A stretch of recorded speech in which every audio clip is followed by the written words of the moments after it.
Hello, everybody, and welcome to another earth-shattering edition of the My Colony podcast.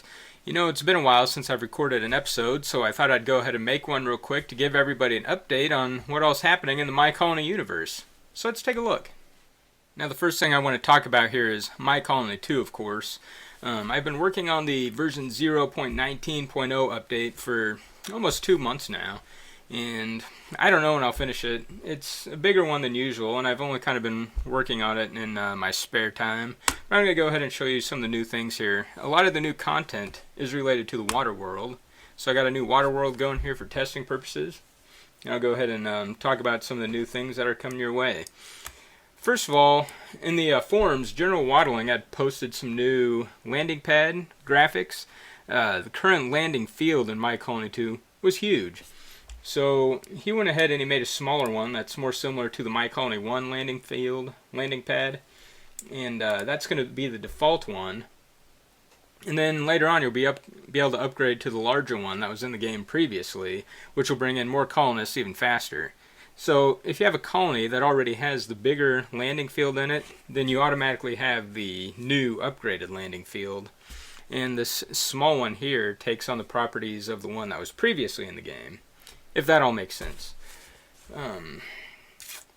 Now, one of the problems with the water world, there's gold on the world, but it's rare, and a lot of times you won't have gold in your initial area, and it'll be really hard to get, and that really kind of stops your progress. So, I've added this new building, which is the gold extractor, which crushes charcoal down into small amounts of gold, which should get you by until you're able to expand your base and find other sources of gold elsewhere. Also, for early in the game, I added this. It's not the potato patch from My Colony 1. This is the micro nursery, which produces small amounts of wood. Because there's also a situation where you can mine all the wood from your initial island and then you're out of wood. And so this will help you also get by until you're able to expand your base or upgrade later on to this, which is a new tree farm. Which also produces wood, and I kind of got my face in the way here. Let me move it for those of you watching on the YouTube. But if you click on a building, you get the little pop-up menu in the corner. Now is the building stats button. It's going to show you how many workers are there, and it's also going to show you your production per minute. So this tree farm will give you 17 wood per minute. And on other things that actually consume resources, it will tell you what their consumption rate is as well. I'll expand this as time goes on, but this is one of the things people have been asking for that was missing from My Colony 1, so that'll be coming soon to My Colony 2. There's some other Waterworld stuff that's new here, but I think I'll save that and let you discover it when you get the update yourself. It might be hard to tell on the video, but the anti-aliasing was not working in My Colony 2 since probably one of the very first releases. So I got that fixed. So you might notice things look a little more crisp. Also, you might notice the colonists are a lot smaller now. People have been joking in My Colony since the beginning of time that the colonists were huge compared to all the buildings. So I've scaled them down and they're now more reasonable size. But another cool thing I added is now when you click on a colonist, if I can click on the guy, you take over their body, and using your keyboard or this pad on the bottom if you're using touch, you can now walk around your city in a third-person view by controlling your colonist. And sometimes it's just fun and relaxing to walk around your whole base for minutes on end while you wait for resources to pile up and kind of look at things from the colonist's point of view. And I don't know, I think I can expand this in the future to add things for your colonists to do, maybe little quests that your colonists can embark on. Maybe modders can have the ability to make an entire game based on you controlling the colonists in this view. So it's I think a really cool feature. There's not much to it yet, but it is fun to do when you're waiting for resources to pile up. And if you have suggestions on ways this can be expanded, go ahead and leave those in the forum. The other big thing that's coming to My Colony 2, which I don't have implemented in here yet to show you, is called the mod shop. which is going to take the modding capabilities that are already in the game and allow mod creators to upload their mods to a centralized mod shop where users can then download those mods and activate them from within the game, which is really going to make it a lot easier to play with mods, especially on mobile.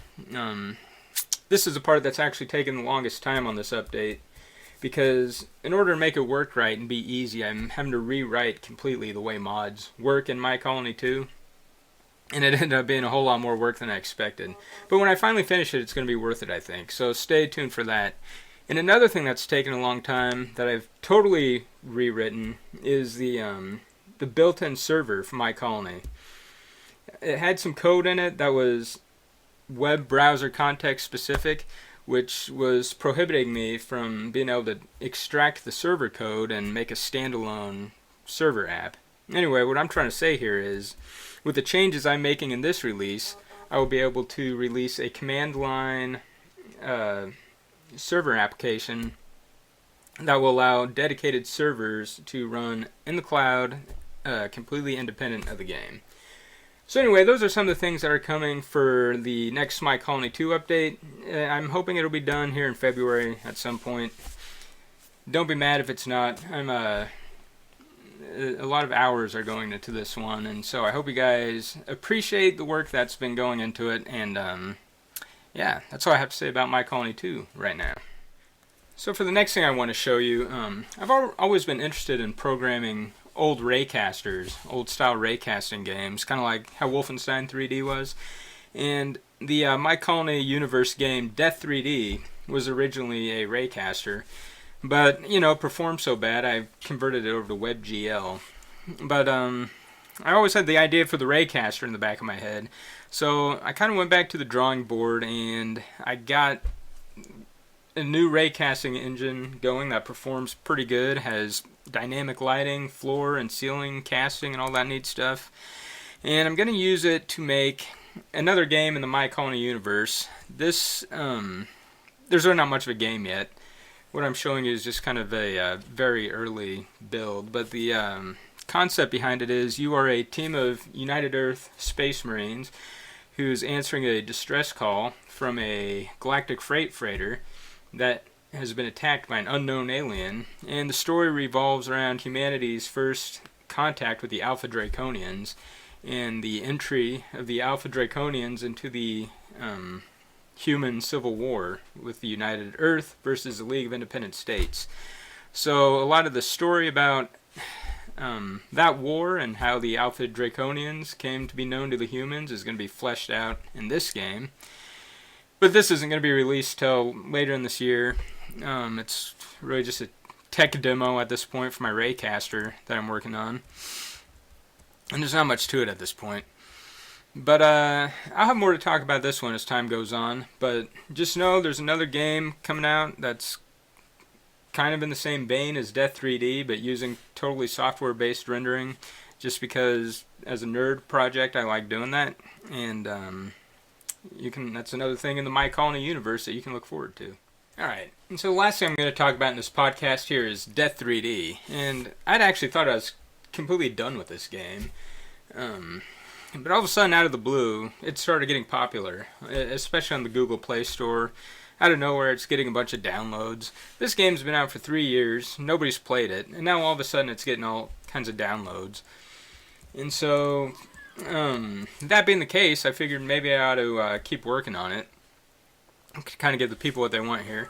So, I'd originally planned Death 3D to be 3 episodes. Sometime last year, I decided it was only going to be 2 episodes and done. And in the future, sometime, maybe I'd make a Death 2 for the last episode. But since people are downloading it and playing it now, and paying for the premium, I figured I might as well go ahead and make the 3rd episode. So episode 3 to Death 3D, I'm probably going to start working on in the near future. It's, I don't know what it's going to be called.